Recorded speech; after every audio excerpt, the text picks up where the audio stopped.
Crime time में अब जो खबर मैं आपको बताने जा रहा हूं वो आपको सोचने पर मजबूर कर देगी, ऊपर से नीचे तक हिला कर रख देगी, क्योंकि मामला संस्कारधानी जबलपुर के बरगीबान थाना इलाके का है, जहां एक ऐसी जघन्य वारदात को अंजाम दिया जाता है कि लोगों के पैरों तले जमीन खिसक जाती है। यहां एक लावारिस कार, फिर मिले खून के निशान और उसके बाद मिली लाश ने हर किसी को हैरान कर दिया।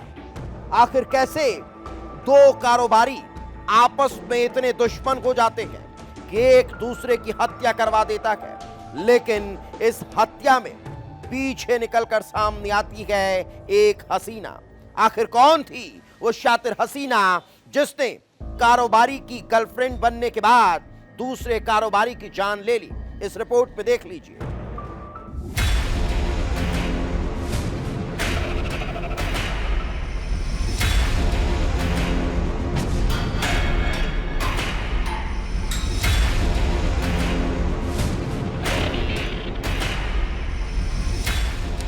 तारीख 25 अगस्त, जगह जबलपुर, वारदात हत्या।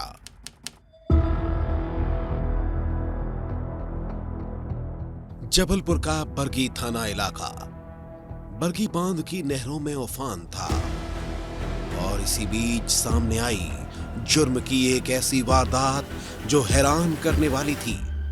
पुलिस को सूचना मिलती है कि नहर के किनारे एक कार लावारिस हालत में पड़ी है। कार के आसपास कोई नहीं था, लेकिन पास में ही मिले खून के निशान बता रहे थे कि यहां कोई अनहोनी हुई है। पुलिस के सामने अब सवाल यही था कि आखिर ये कार किसकी है। जांच पड़ताल शुरू हो चुकी थी, तभी पता चलता है कि यह कार रांझी के रहने वाले नीतीश विश्वकर्मा नाम के युवक की है, जो 24 अगस्त की शाम को घर से निकला था लेकिन वापस नहीं लौटा।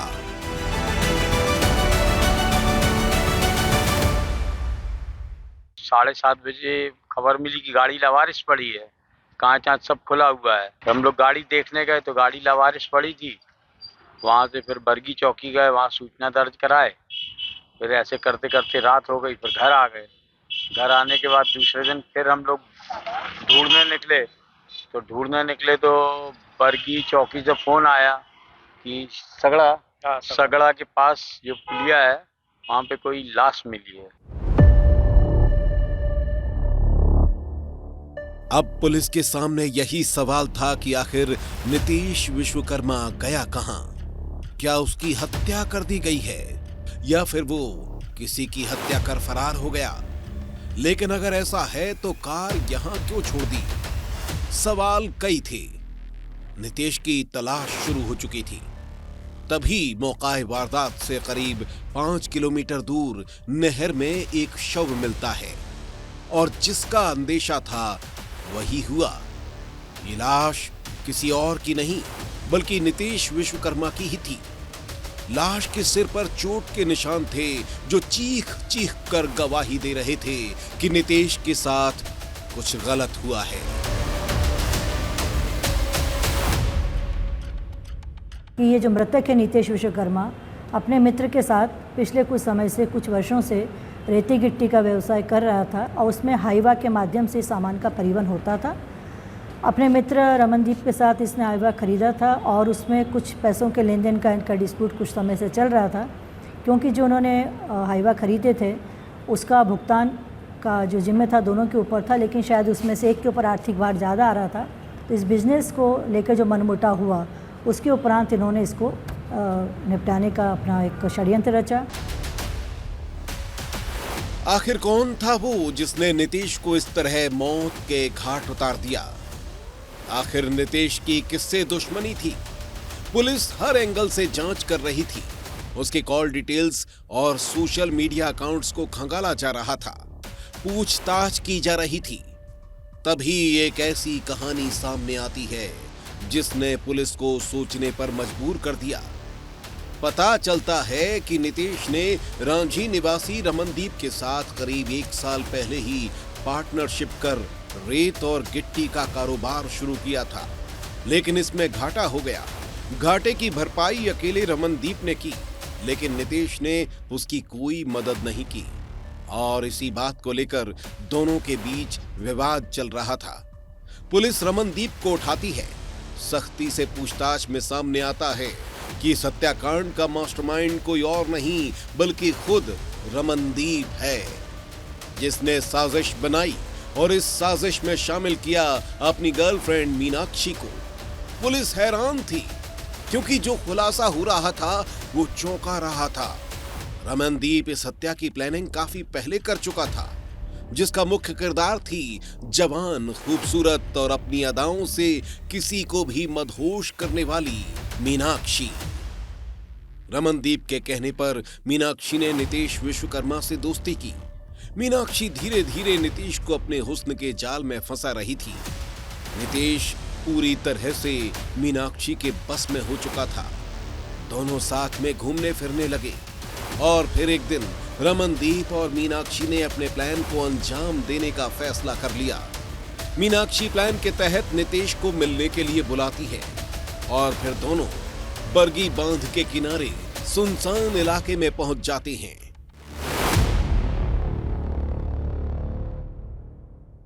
मीनाक्षी और रमनदीप के लिए ये जगह सबसे सटीक थी इस हत्याकांड को अंजाम देने के लिए। हुआ भी कुछ ऐसा ही। रमनदीप की प्लानिंग के मुताबिक मीनाक्षी नितेश को ऐसी सुनसान जगह पर लेकर आती है और फिर उसका जो ड्राइवर था वो मौके पर पहले से ही मौजूद रहता है। चूंकि नितेश शराब के नशे में धुत हो जाता है और उसे खुद का भी कोई होश नहीं रहता, और यही मौका पाकर मीनाक्षी इस ड्राइवर के साथ मिलकर नितेश पर ऐसा वार करती है कि वो मरणासन पर पहुंच जाता है और फिर उसकी बॉडी को इसी तरह बहते पानी में, नहर में फेंक दिया जाता है। मीनाक्षी अपनी मीठी मीठी बातों में नितेश को उलझाए रखती है। दोनों बैठकर घंटों शराब पीते हैं, लेकिन ये मीनाक्षी की चाल थी। मीनाक्षी जानबूझकर नितेश को ज्यादा शराब पिलाती ताकि वो मदहोश हो जाए। अब नितेश का खुद पर काबू नहीं बचा था। इसी बीच मीनाक्षी मोबाइल पर लोकेशन भेजकर रमनदीप के ड्राइवर तौकीर खान को बुला लेती है। हेलो, कहाँ हो तुम लोग? हम अभी आ रहे हैं। तुम कहाँ हो? मैं डैम पे हूँ।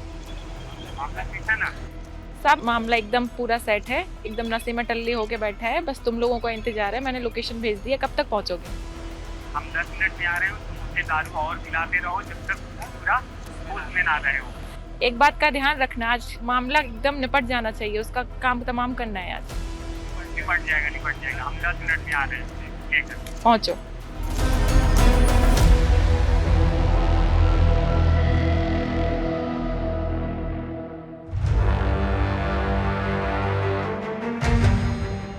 और तौकीर मौका देखते ही नितेश के सिर पर लोहे की रॉड से वार कर देता है। नितेश रॉड के हमलों से जख्मी हो जाता है और देखते ही देखते जमीन पर गिर जाता है। नितेश बेहोश हो चुका था और इसी हालत में मीनाक्षी और तौकीर उसे नहर में फेंककर फरार हो जाती हैं।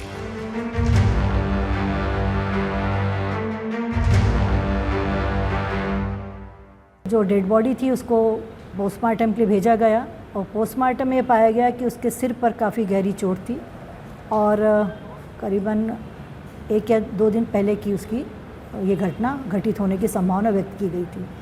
पीएम रिपोर्ट प्राप्त होने के बाद और जो भी सूचना, जो भी प्रथम दृष्टया उसमें साक्ष्य मिला, उसके आधार पर ये ज्ञात हुआ कि ये इसके साथ अपराध घटित हुआ है और हत्या का अपराध पंजीबद्ध किया बरगी चौकी पर।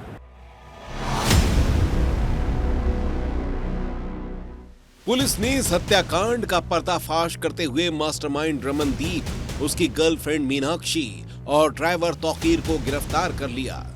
जांच में इस बात का भी खुलासा हुआ है कि रमनदीप ने दोनों को हत्या के बदले 50-50 हजार रुपए की सुपारी भी दी थी।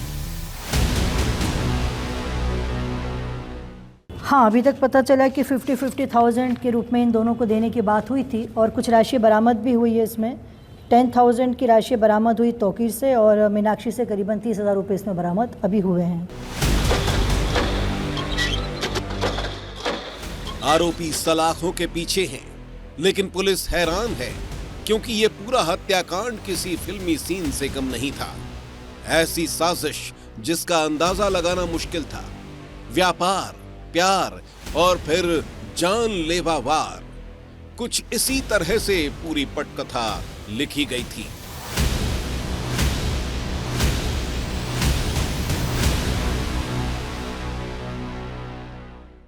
जबलपुर में हुए इस हत्याकांड में ये तीनों ही चीजें बराबर की हिस्सेदार रही हैं, क्योंकि नीतेश और रमनदीप के बीच जो व्यापार था उसमें घाटा लगा। इस घाटे की भरपाई में दोनों के बीच विवाद खड़ा हो गया। विवाद के बाद रमनदीप ने यह ठान लिया कि नीतेश को रास्ते से हटाना है, लेकिन उसने इस वारदात को अंजाम देने के लिए जो योजना बनाई वो बेहद खौफनाक थी, क्योंकि उसने अपनी ही गर्लफ्रेंड को इस हत्याकांड में शामिल कर लिया और फिर नीतेश को प्रेम जाल में फंसाकर उसे मौत के घाट उतार दिया।